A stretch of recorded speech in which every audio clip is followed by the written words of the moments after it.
ऐका हो ऐका,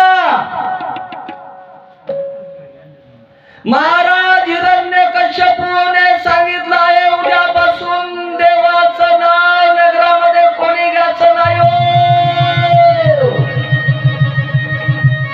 कोणीही एकादशी धरू नये. आदेशावरून महाराज हिरण्यकश्यपू अशी तो वंदी पिटवली. लोक चढ चढ चढ चढ कापायले.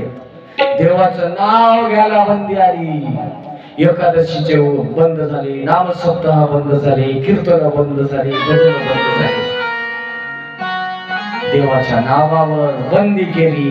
नाव घेऊन देवाचे